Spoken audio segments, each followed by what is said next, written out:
É, o Santos na busca por mais volantes. Será que Caixinha não confia muito nos volantes que tem? Nós sabemos que Rincon, pelo menos, tem a titularidade aí absoluta, né, como volante fixo. Mas será que Pituca, Schmidt, até mesmo o garoto Bom Tempo, tem total confiança do técnico? Porque o Santos está tentando trazer mais volantes. Um deles, ao que tudo indica, já está acertado, né? Já tem até valores definidos, só falta assinar. E vamos ver os próximos dias aí o que vai desenrolar nos bastidores do Santos, tá certo? Eu sou o Lucas, sejam muito bem-vindos a mais um vídeo do Papo Santista. Por favor, galera, se inscreva, deixe o seu like, né, ative o sininho para receber novas notificações que eu e o Kaká produzimos, tá certo? Vamos lá, gente. Desses materiais que a gente sempre prepara, tá? É sempre importante a gente falar que a gente sempre faz uma pesquisa detalhada, a gente sempre busca em sites confiáveis, né? E a gente estuda, obviamente, para a gente poder ter um embasamento aqui nos comentários que a gente passa para vocês, tá?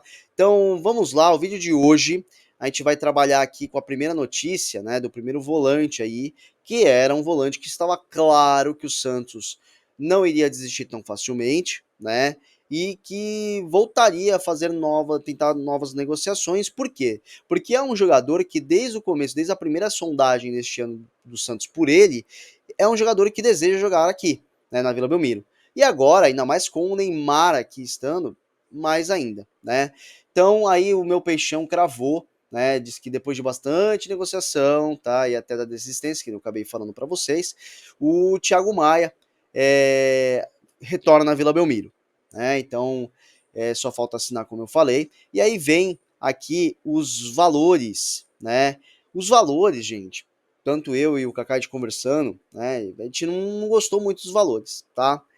A gente discorda um pouquinho em algumas situações. Eu acho que é um volante que precisa recuperar a sua forma física. É um volante totalmente titular, né, do Internacional, né, era titular do Internacional, mas no último jogo, quase as negociações, o Santos não acabou jogando.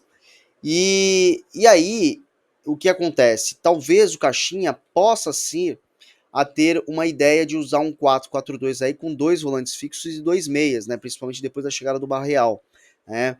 Então, talvez sair jogando com o Rincon, o Thiago Maia, que sabe bem sair jogando, né? Assim como o próprio Rincon, talvez funcione no estilo do Caixinha. Né? Talvez seja até por isso que o Caixinha voltou a pressionar a diretoria, e a diretoria voltou a acreditar no Thiago Maia. Então, o que cita aí nos valores, né, é que o Flamengo aceitou diminuir a dívida, né, pelo Thiago Maia, né, do que o Internacional tinha perante o Thiago Maia. Então aí fica aí 3 milhões e meio de euros. E além desse valor, o Santos vai pagar os 2 milhões e meio de euros para o próprio Internacional pelo Thiago Maia, tá? Então assim, o valor será de 6 milhões de euros. Eu e o Kaká, a gente tem o mesmo pensamento, não sei o que vocês acham, então, por favor, depois deixe os seus comentários nos vídeos. Galerinha, por favor, tá? Deixando, não dando like, né, e até mesmo colocando que não gostou, isso desfavorece o canal, tá? Se você não tá muito afim e tudo mais de dar o like, pô, por favor, então deixa quieto. Mas sempre é importante dar o like pra gente, pra poder incentivar, né, o canal e a gente ser reconhecido aí pelo YouTube, né? Então a gente tendo aí, tendo recomendações do YouTube aos novos usuários aí, tá? Então, o que acontece? Neste caso, o próprio Thiago Maia, ele vem aí com um valor muito alto. Então, eu e o Caio, a gente acredita que seria por volta de 4 milhões de euros, mais ou menos. Eu acho que seria o valor até que ideal, né? Porque é um jogador de 27 anos, né? Ainda tem um tempo pela frente. Mas aí, o que a gente acredita, e aí eu discordo um pouquinho, eu e ele, mas eu vou dar minha opinião aqui, que eu acho que é um jogador que vai ser uma aposta como que ele vai jogar aqui no Santos, né? Porque ele não é um jogador que tá vindo em alta, ou então não é um jogador também, vamos ser justos, que não está em decadência, mas é um jogador que não recuperou, né, ainda o seu bom futebol, que a gente sabe que o Thiago Maia, ele pode ser sim um excelente jogador aí no meio campo. Mas vamos ver aí como é que vai estar, né? Tipo, torcer para que ele volte, porque é um jogador que queria jogar no Santos, então é aquela coisa, né? Um jogador que expressa o desejo, que quer voltar, que quer jogar no Santos, que queria muito antes do Neymar, né? É diferente, por exemplo, do Zé Rafael, que depois que veio o Neymar, ele decidiu aceitar a proposta do Santos, né? Se não me engano, foi a quarta proposta que o Santos, né? Quarta tentativa que o Santos de comprar o Zé Rafael. E no caso aqui, o Thiago Maia não. O Thiago Maia ele queria antes da chegada do Neymar, estar no Santos, né? E quando ainda não se tinha nenhuma perspectiva do Neymar. E aí agora, obviamente, com o retorno, ainda muito mais, né? Mas vamos ver, vamos tomara que seja um excelente jogador, uma excelente peça aí pro Caixinha, né? Para o Santos, para poder aí ter novas opções, né, gente? Vamos lá. Aqui, a segunda é sobre o Vilagra, né, jogador do Inter. Aqui é um destaque do Santos da Opressão, né? Então, o que eles colocaram aí? Então, vou ler aqui bem rapidamente para vocês. Aqui é um destro de quase 1,80 m de altura, primeiro volante de origem, então seja mais um volante fixo, né? Revelado pelo Rosário Central e foi vendido ao Talheres aos 20 anos por 1 milhão de euros. Aí no Talheres ganhou destaque, se tornou um dos melhores camisas da Argentina, né, no campeonato argentino. E em 2023 foi top 3 jogadores sub-23 com maior porcentagem de passos para frente, né? Então, ou seja, não é um volante que decida, né, sempre recuar, né? Então, um jogador que pensa, né, sempre em avançar. Isso é muito importante quando se trata do primeiro volante. O primeiro volante a gente não precisa que seja habilidoso, mas que receba a bola e sempre procura a dianteira, né? Sempre procura a parte de frente do campo aí de ataque, tá certo? Em 2023 teve mais desarmes, com 87 em 43 jogos, então seja é um jogador que desarma bastante, que dá bastante bote, isso é interessante. E foi contratado pelo River Plate em 2024, com uma transação mais cara entre os times argentinos na história, né? Olha que interessante aqui. Só que ele até fala, né, que tipo, os torcedores aqui até cita que os torcedores do River Plate tipo, adoraram a contratação, só que infelizmente ao passar do tempo ele foi caindo de rendimento, né? A gente não sabia exatamente porquê, né? Tá difícil a gente ficar também apurando esse tipo de informação, porque que ele teve uma queda, né? Às vezes pode ser por causa do próprio treinador, ou então alguma coisa na vida pessoal do cara, né? Ou então até mesmo por alguma lesão, e aí, nesse caso, eles têm um decaimento aí, né? Então é importante. É um jogador de 24 anos, ainda é muito jovem, né? Eu preferia, por mais que o valor fosse alto, eu preferia que fosse buscasse, né, o jogador do Racing, né? Então, mas assim, vamos pensar, vamos ver o que vai ser aí, se caso ele realmente vai vir, né? O Santos está tentando investir bastante no Vilagra, então vamos ver com o que vai dar. Outra coisa que veio, notícia quente, né, que o Ademir Quintino ele falou, né, o Renan, que aí está retratado pelo Renan César, que o Santos está negociando com o Wallace, né, o Wallace ele foi muito bem no Grêmio, né, só que aí no Cruzeiro não está dando certo, e até o próprio Renan César ele coloca algumas informações, né, que eu concordo com ele, porque realmente, né, o grande problema que eu penso, gente, é o seguinte: o treinador ele tem como missão, né, de incentivar, de explorar o potencial do jogador, né, e não tentar trazer ele por posições que talvez o jogador ou nunca tenha jogado, ou então até mesmo não se sinta confortável. Então é interessante sempre conversar com o jogador, né? E nós sabemos que tem jogadores que é sim senhor o tempo todo. Então, tipo, o que for falado ele vai fazer, né? Então, na verdade, o jogador precisa se impor. E aí ele comenta aqui que o Diniz queria fazer dele uma dinâmica que nem o do Tietchan, que não tem sentido algum, né? Então, ou seja, tipo, um pouquinho mais avançado, né? Então, e aí nesse caso, né, quando você coloca ele em alguma posição e ele vai mal, pode acabar desempenhando o mental do atleta, né? Tipo, afetando o mental do atleta, né? Porque no futebol brasileiro, né, a torcida brasileira em si, ela acha que o jogador ele tem que jogar bem em qualquer posição, e não é bem assim, né? Não é bem assim. É mais difícil, né? Que nem, por exemplo, como se o Léo Godoy tivesse que jogar de qualquer jeito na ponta direita, né? Mas nós sabemos que hoje, também de lateral direito, nem ele serve. Né? Então, ou seja, tipo, ó, embora ele seja um 10 de formação, quando ele chegou ao Grêmio ele foi equado pro primeiro volante e simplesmente doutrinou em solo brasileiro, chegando a ser convocação pela seleção brasileira. Na sequência foi para a Europa e replicou seu sucesso. Então, o que acontece, gente?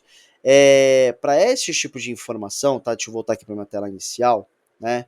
O que acontece? Vamos torcer, né? Desses três, dois são aposta, né?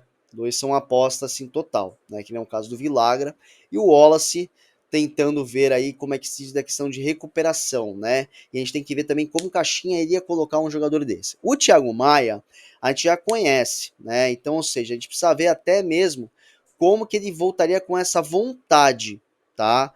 com essa vontade. Como é um ex-jogador do Santos, talvez ele jogue com mais vontade em campo e talvez não seja uma aposta assim muito grande. Embora eu ainda duvido da capacidade dele, né, dessa recuperação. Né? Vamos torcer para que dê tudo certo nessa questão. Uma outra coisa que eu queria falar para vocês, gente, que eu até vou ver, pegar aqui na minha cola aqui no celular, né, é que a Gabriela Abrino deu uma reportagem para o UOL, né, e dando algumas informações, né, tanto que fala que atuações ruins pesam e Caixinha para Santos com mudança por vaga, né. Então o que acontece? A ideia dele é, se finalmente isso acontecer, é sacar o Godoy, né, e é tirar o Godoy do time. O Godoy não tem capacidade de estar no Santos Futebol Clube. Na verdade, o Godoy ele acho que o melhor mesmo pro Godoy é voltar para a Argentina, tá? Para tentar recuperar o seu futebol lá na Argentina, no seu país e tudo mais, né? Perto da sua família. E talvez, né? Não sabe se ainda se vai tirar o Baço, né? Ele talvez, que a Gabriela abrindo uma ponta aqui, que talvez o Pituca vá perder um pouquinho de espaço. Eu, na verdade, assim, se for para tirar o Pituca, tem que colocar o Bom Tempo, tá? Eu não colocaria o Schmidt. O Schmidt, para mim, eu acho que ainda precisa recuperar o bom futebol, que ele não tá tendo já faz um tempo, né? Então, acho que o Bom Tempo ele poderia estar pedindo mais passagem do que o próprio Schmidt. Então, se tem que sacar o Pituca, tem que colocar o Bom Tempo, tá? Se não for sacar o Pituca e quer colocar 3 volantes, né? Tipo, bota-se o Bom Tempo também. Mas eu acho que não é isso que o Santos tem que fazer. O Santos tem que pegar e jogar no 4-4-2 ou 4-2-3-1, né, com uma recuperação de bola rápida, né, uma pressão maior, né? Jogar do jeito que jogou os primeiros 15, 16 minutos ali contra o Corinthians. Eu acho que é isso que tem que fazer com qualquer time, tá? Com qualquer time. E aqui, uma coisa que me preocupa são algumas falas do Caixinha, né, na última coletiva dele, né, que ele falou assim: não vou discutir decisões técnicas e posso dizer que o Luizão, pelo gol que ocorreu contra o Botafogo, não está no melhor nível de confiança para poder iniciar nessa posição. Nós jogamos com uma estrutura diferente, o Gil saiu no último jogo e não tinha condição de iniciar esse jogo. Não queremos que nossa equipe jogue com linha defensiva no meio de campo. Né? Nós queremos, né? Desculpa. No meio de campo. Com as características do Gil é mais difícil. Só que é isso que me pega, né? Tá bom, o Basso ele avança mais, só que o problema é que o Basso ele não consegue recompor, ele não tem velocidade, né? Ele não tem bote. Por exemplo, o gol do Corinthians, o primeiro gol do Corinthians, com certeza ele seria evitado. Porque o cruzamento não foi legal, né? Então, com certeza seria evitado. E no segundo gol, eu ainda tenho desconfiança que talvez o Memphis teria que trabalhar mais, né? E simplesmente o Memphis só simplesmente matou a bola e fez o passe pro Yuri Alberto, né? Aquele famoso golzinho de praia, né? Que é fácil jogar entre as defesas. Então, o que eu acho interessante aqui é que o Basso não jogue mais, tá? Nada contra a pessoa, tá, gente? Mas eu acho que o Basso não tem que jogar mais. Eu acho que o Basso tem que ser descartado do time, voltar para Portugal, para outra, né? Ser negociado para outra equipe. Eu acho que ele possa ter, né, vaga para um time de Série B, por exemplo. E o Léo Godoy que seja devolvido ao Atlético Paranaense, mesmo que pagando uma multa. E aí o Santos ir atrás do lateral direito. Né? O Santos eu acho que ainda precisa de um meia, ainda precisa de um lateral direito, e aí precisa atrás também de um zagueiro, não é somente volante, tá? Eu acho que o Santos ele tá penando um pouquinho nessa questão do timing. E assim, gente, sacou o Godoy, mas tem o Sherman, que eu acho que a gente tem que ser o Sherman mesmo de lateral direito de titular. Mas o problema é o seguinte, aí tem que sacar o Sherman, quem que coloca, né? Vai colocar um lateral esquerdo lá naquela posição, será que vai dar certo? Nós tivemos exemplos, né, de jogadores que sempre jogaram em suas posições, mas que a sua perna era trocada perante a posição, né? Se era direita, era canhoto, se jogava na esquerda, era destro, né? Então, ou seja, mas tivemos atletas, né, no futebol brasileiro inteiro que fizeram muito bem essa posição, né? Muito bem essa função. Mas não é o caso dos jogadores da esquerda que temos no Santos, né? O Vinícius Lira, o Kevson, né? Enfim. Então é uma coisa que é preocupante. E isso o Santos não está indo atrás de um lateral direito nem de um meia, né? E principalmente um zagueiro. Porque o Santos precisa também de um zagueiro. Tá bom, pessoal? Ó, se aproximando a quase 15 minutos aí, então, por favor, se você ficou até o final, deixe seu like, ative o sininho se você já é inscrito. Se você não é inscrito, por favor, se inscreva. Queremos chegar aos 6 mil inscritos. Aí o canal é novo. Nós precisamos desse apoio de vocês, tá certo? E, por favor, deixando um comentário. Seja educado, gente, por favor, sem brigar, sem discutir, enfim, né? A educação aqui prevalece. E aí, pra gente ter um ambiente muito legal aí, saudável dentro aí do ambiente do Papo Santista. Tá bom, gente? Muito obrigado a todos vocês, um forte abraço e até o próximo vídeo.